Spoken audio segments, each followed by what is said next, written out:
रेवाड़ी सैनी सभा के चुनाव से ठीक पहले सैनी सभा के पूर्व प्रधान सहित अन्य सदस्यों ने सैनी सभा रेवाड़ी के प्रधान शशि भूषण सैनी पर सैनी पब्लिक स्कूल के कार्यों में अनियमितताओं का आरोप लगाते हुए लाखों रुपए के भ्रष्टाचार का आरोप लगाया।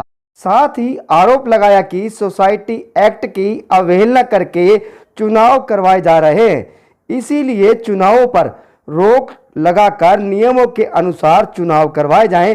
पूर्व प्रधान चेतराम सैनी ने कहा कि सोसाइटी रजिस्ट्रार भी करप्ट है। उनकी शिकायतों के बावजूद रजिस्ट्रार उनकी सुनवाई नहीं कर रहा, इसीलिए सोमवार को जिला उपायुक्त को ज्ञापन सौंपकर चुनाव पर रोक लगा सही तरीके से चुनाव करवाए जाने की मांग की जाएगी।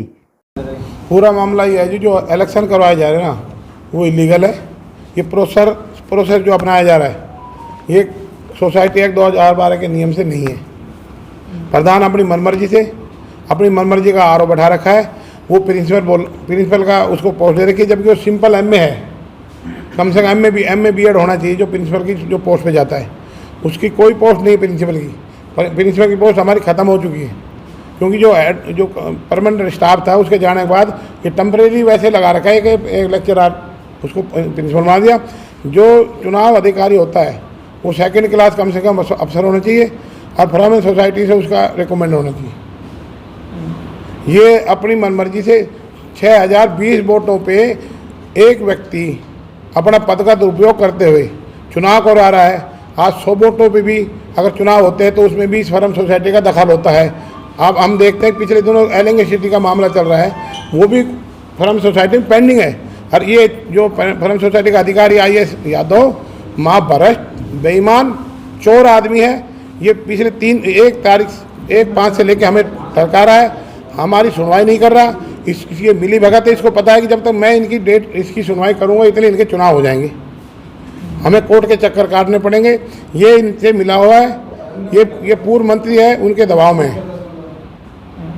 चुनाव का क्या गाइडलाइन है, नियम क्या है और क्या कितना फॉलो किया जा रहा है? चुनाव गाइडलाइन का 1% भी फॉलो नहीं किया जा रहा भाई साहब। सीधा सिर्फ आंगी और बस सरकार में कोई ना कोई दखल अंदाजी के चलते हुए ये IAS यादव भ्रष्ट अधिकारी इनसे मिला हो रहा है। ये आता है एक दिन कहता है मेरे पास तो 8 जिले हैं। अरे 8 जिला है, जब एक जहाँ चुनाव प्रोसेस शुरू होगा वो पहले हाई कोर्ट में भी अगर पिटीशन डालोगे छुट्टियों में भी उसको सुना जाएगा। और ये आदमी पिछले 1 महीने से हमको टकरा रहा है। सब चीज़ हमने इसको दे रखा है, हमने तीन पिटीशन डाल रखी है, उसकी कतई सुनवाई नहीं कर रही। कौन सी? ये हमने 3 पिटीशन, एक तो नए वोटों की जांच करने बारे, एक वार्डबंदी की गलत होगी उसके जांच करने बारे, एक जो इन्होंने अभी चुनाव प्रोसेस किया है उसको रोकने बारे। ये कोई पिटीशन नहीं सुन रहा। 1 घंटा आता है, यहाँ से उगाही करता है। यहाँ पे मैं जब भी जाते हैं हर सोसाइटी के कोई एलिगेंट सिटी का, कोई ब्राह्मण समाज का, कोई किस समाज का आदमी यहाँ गाड़ी भगता मिलता है। मैं सरकार से मांग करता हूँ कि ऐसे भ्रष्ट अधिकारी को यहाँ से हटाया जाए और हमारे चुनाव रुकवाए जाएं जो इलीगल तरीके से हो रहे हैं। पुरजोर मांग है मेरी। बीजेपी सरकार सबका साथ सबका विकास काम करती है, पर हमारे समाज के साथ अन्याय हो रहा है। इस अधिकारी को यहाँ से हटाया जाए। हम मंत्री से भी मिलेंगे, हमने मंत्री से पहले भी कहा है, पर ये नहीं पता इसकी क्या अप्रोच है। पिछले जिस चुनाव डिक्लेयर हो गया हमने कह दिया कि मंदार लाल शर्मा हमारी नहीं सुन रहा, हमें कोई लिस्ट नहीं दे रहा। शशि भूषण सैनी को कभी नहीं इन्होंने बुलाया। हर तारीख जैसे 24 तारीख 27 जब चुनाव डिक्लेयर कर दिया तो हाई कोर्ट भी सुनवाई करता है। क्या ये हाई कोर्ट से बड़ा है या सरकार से बड़ा आदमी है जी? और ये कोई मतलब पूरी मिली भगत से काम हो रहा है। ये बिल्कुल इलीगल प्रोसेस है। इसको रोकने की पुरजोर कोशिश करेंगे। हम नहीं कल DC साहब से मिलेंगे, हम पूरी टीम ज्ञापन देंगे। मेरे जितने साथी हैं, हमने 2 दिन में, आप भाई साहब 6000 वोट है, हमें उसी दिन लिस्ट दी जा रही है। आप यकीन करिए कहाँ से फार्म भर पाएगा व्यक्ति। इनके पास तो सारी लिस्ट थी। और ये जो निर्विरोध कह रहे हैं ना, 35 वार्ड से जो प्रधान निर्विरोध बना है, इसने अपने पूरे परिवार की वोट, जिस परिवार की वोट 65 वोट एक वार्ड में डल गई, वो आदमी तो जीतेगा। और मैं प्रधान रहा हूँ। आप देखिए मेरे परिवार की वोट इन्होंने 24 और 25 में कर रखी है, वार्ड नंबर 25 में। और मैंने आपत्तियाँ लगाई थी। ये 24 वार्ड है।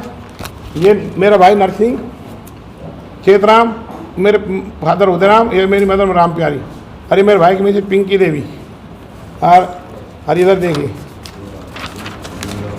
ये मेरे भाई की मिसेज मीरा देवी, ये मेरी मिसेज प्रेमलता सैनी, ये मेरा परिवार ताराचंद सैनी। मेरा मिसेज तो है तो 25 में, मैं हूँ 24 में।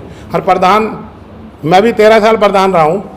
इस व्यक्ति ने इतना मतलब वो कर रखा है मनमानी तरीके से, इसको पता नहीं क्या सत्ता का नशा है।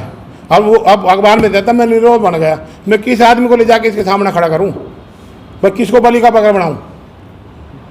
और एक रोशनलाल है, उसने अपने पूरा कोठी कुआ, देखिए आप, एक बोल रहा है 12 नंबर। आप देखिए ये कौन सा मतलब वो है न्याय, मतलब न्याय है। सरकार अंधी बहरी हो गई है। वार्ड नंबर 12 एक मोहल्ला कोठी कुआ, इसकी टोटल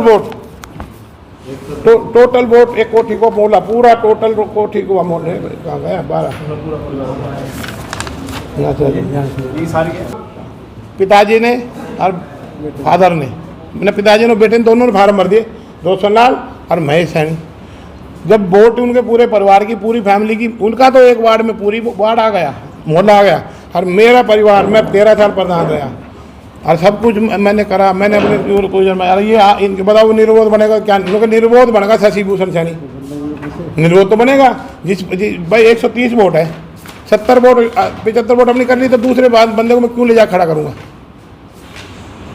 ये देखो जी, कोठी को आएगी एक कोठी को, एक पूरा मोहल्ला, ये मोहल्ला इस वार्ड को नहीं, ये कोठी को आप बताइए, मतलब ये तो मोहल्ला एक, और ये 83 वोट का मोहल्ला 6 जगह, एक वार्ड में 16 मोहल्ले दे दिए।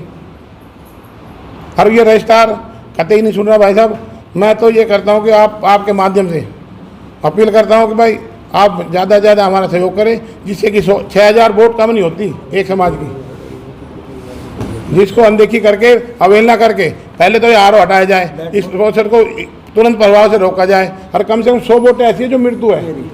1.5 साल पहले इस्तीफ़ा दे दिया था और स्कूल की सोसाइटी के अंदर जो अनियमितताएं बरती जा रही थी, उनको ध्यान में रखते हुए ना तो कोई कमेटी गठित करना, कमेटी गठित की है, जैसे ये प्रॉपर्टी का मामला है, उस कमेटी के अंदर हमारा नाम है।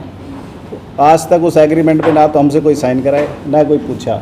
जब रजिस्ट्री हो रही थी, हम बाहर थे, उस समय मौके पे बुलाया। गवाह तो एक आदमी भी हो सकता है, कोई प्रॉपर्टी के हम लेते हैं तो उन्होंने जानबूझ करके 5-4 लोगों को बुलाया, जिससे ये रहे कि भाई ये इन्वॉल्व है, खुद तो फंस रहे हैं, हम इनको भी लेके के मरेंगे। दूसरा जो स्कूल की अनियमितता है, स्कूल का जो ग्राउंड है, पहले ग्राउंड जब 12 साल 15 साल पहले हमने ये पौधा लगाया था, पहले हम ही सब साथी थे, तो स्कूल को इतने अच्छा सुंदर रूप दिया, जो लोग पढ़ रहे हैं वहाँ ग्राउंड में आ रहे हैं। उस ग्राउंड की इतनी हालत ख़राब है, बाहर के लोग आ रहे हैं। एक दिन मैंने उसको गेट को बंद करा दिया, व्यवस्था बिगड़ रही है। प्रधान ने स्वयं आकर के ये कहा कि इस गेट को खोल दो। दुख और दर्द होता है जब समाज की, सोसाइटी की, करोड़ों की प्रॉपर्टी को बढ़ाई जाती है, उस पर कोई गलत काम करता है या उसको ख़राब करता है। पेड़ पौधे जितने भी है उनको विकेट बना के बच्चे खेल रहे हैं, कोई देख नहीं गया है, सफाई की व्यवस्था नहीं है, सारे गमले तोड़ दिए हैं। और मतलब कि ये आप देखिए, जितने भी ऐसे और भी है, 1 लाख रुपया फंड आया स्पोर्ट्स के कोटे का, उससे क्या उन्होंने लिया? नहीं लिया। वो सैनिक सभा में आया उसका फंड, उसको कन्वर्ट कर दिया, उसको यूज़ नहीं किया। आज तक म्यूजिक रूम नहीं बनाया, अभी बना रहे, अभी सामान ले आओ। देखो, जो अब जब हम आए तो काम करने के लिए अंदर तो काम तो होना चाहिए ना, जो बच्चों से रिलेटेड वो काम होना चाहिए। इसके अलावा भी काफ़ी चीज़ें जो अंदर की है, जो मैं बताता हूँ तो स्कूल की बदनामी भी होती है। मैं नहीं चाहता कि ऐसा कोई काम हो। ये अनियमितता के कारण मेरे साथ में बाबूलाल जी बैठे, वेद साणी, ये भी कॉलेज मेंबर, हम सब साथी थे। इसके अलावा 3 मेंबर और हैं जो अभी काम से गए हुए संडे के कारण। ऐसे 5-10 लोग हैं जो हम वहाँ से आए हैं। जब अनियमितता ही करनी है तो हम तो उनमें से है, हम सहन नहीं कर सकते, हम मुँह पे बोलते। पिछले साल साथ थे, प्रधान जी थे विपक्ष में। अगर कुछ गलत था तो हमने जब भी कहा, अगर यदि आप गलत है तो हम भी कहेंगे। सोसाइटी की तरफ कोई भी व्यक्ति, प्रधान हो, कोई कॉलेज में हो, अगर वो गलत करता है तो हमारा राइट है कि हम वहाँ जाकर उसके मुखर होकर के उसके खिलाफ बोले और अपनी बात को, मुद्दे को उठाए। ये नहीं कि हम चुपचाप बैठे रहे।